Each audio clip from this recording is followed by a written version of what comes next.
Hey y'all, let's talk Senator Kamala Harris's CNN town hall. So tonight, CNN did a marathon session, 5 back-to-back town halls. I'm rooting for everybody black, so I didn't bother to watch anybody else's stuff. So if you're looking for whoever said what about whatever, I don't know and I don't care. Okay, this is only talking about Kamala Harris. I am Team Kamala, so if you want to comment and talk about I'm biased, I also don't care. I'm being very straight up about it.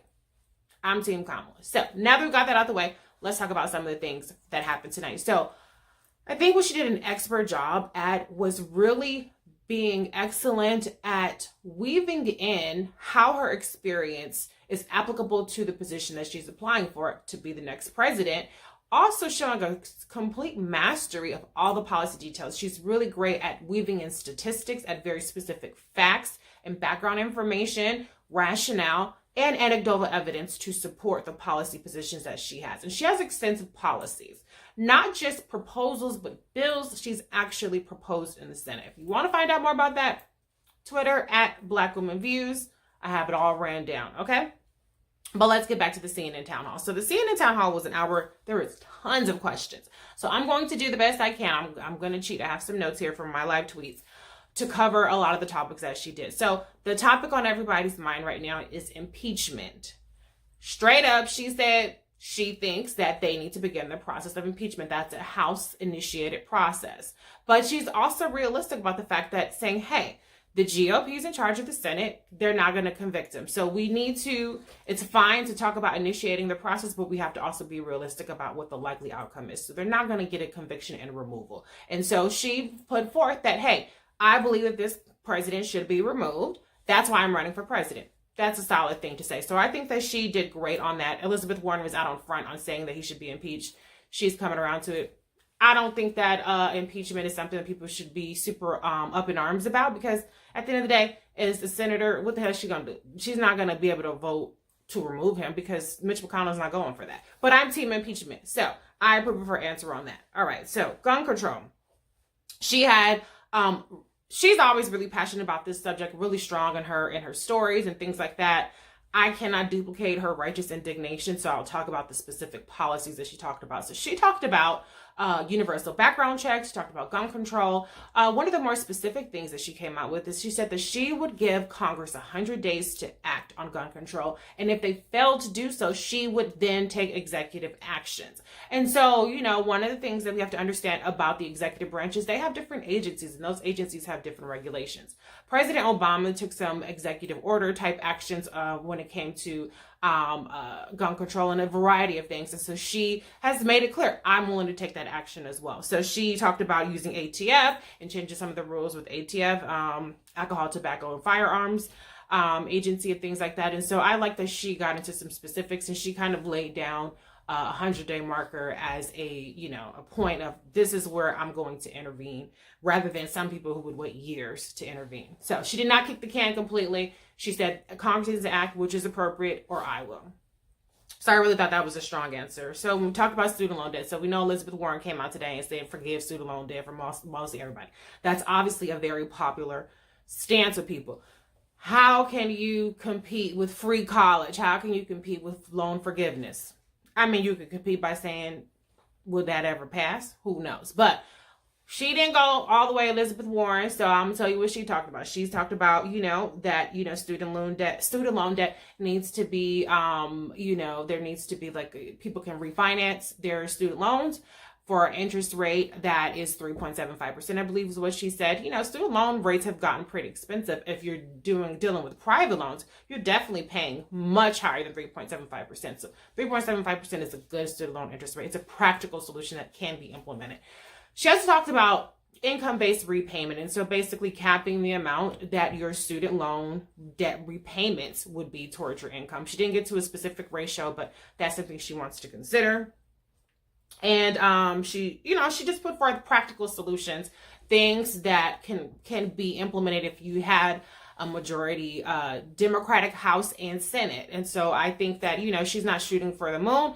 That's not her policy platform to shoot for the moon. She does that in other areas, but this one is just good old-fashioned practical solutions. All right, so moving on, Medicare for all. She's for Medicare for all. She made a very impassioned argument for why you need to take the worry about private health insurance and the cost and the red tape and things like that associated with it out of the healthcare system. I thought it was a very persuasive argument. She talked about her mother who suffered from cancer, who actually died from cancer. Her mother was on Medicaid or Medicare. I think Medicare. Sorry if I said that wrong.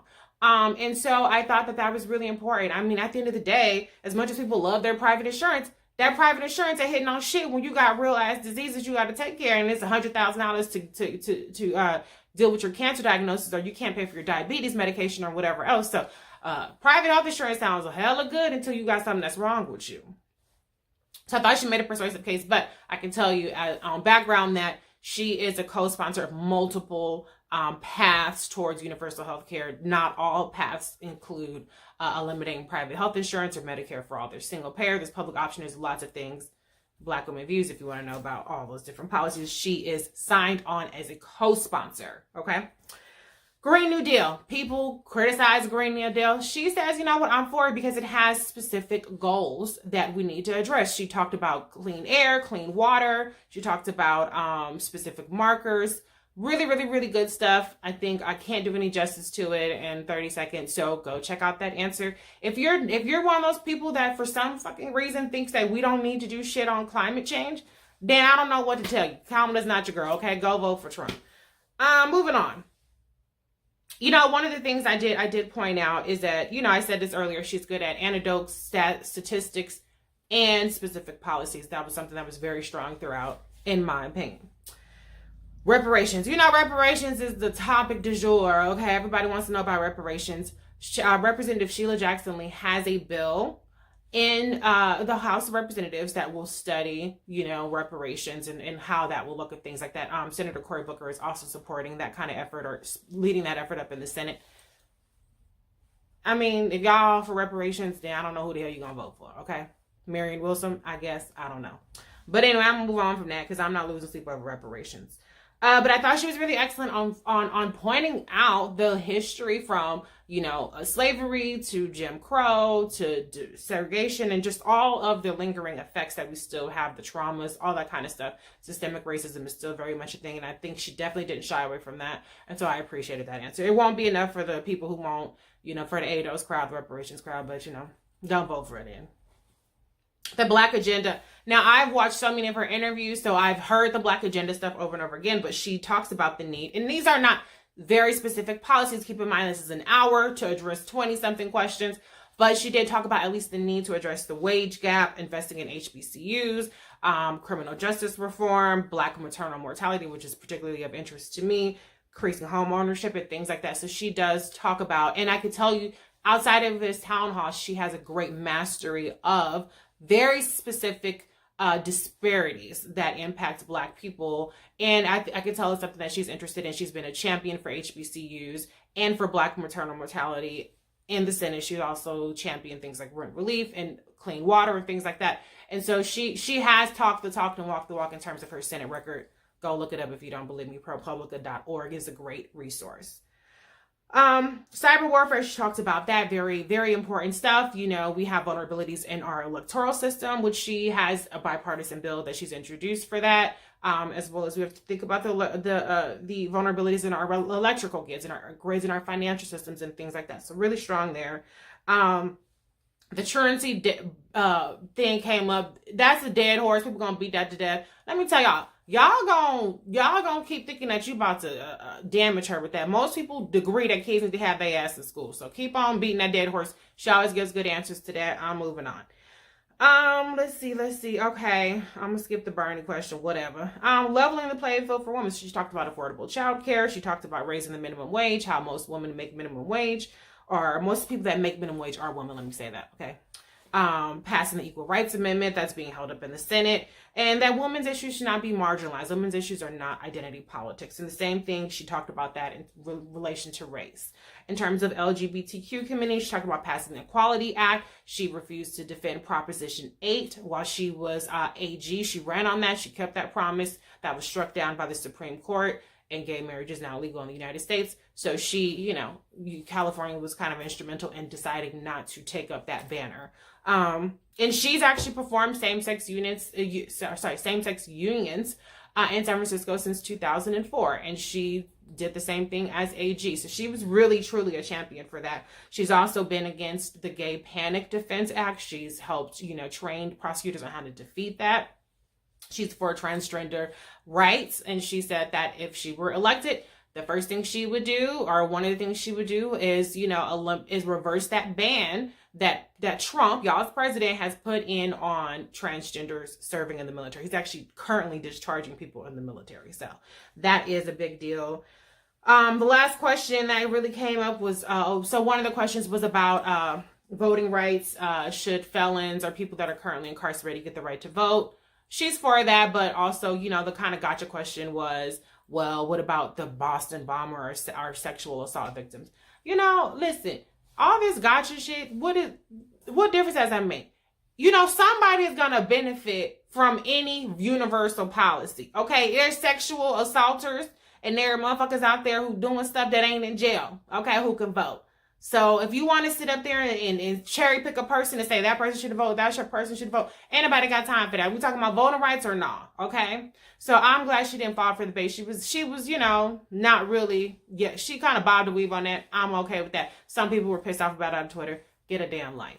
Anyway, moving on. One of the last things to talk about was lowering the voting age to 16. She said she's willing to have a conversation about that. Now, a lot of people don't like when a candidate doesn't get up there and speak in absolutes on every freaking topic.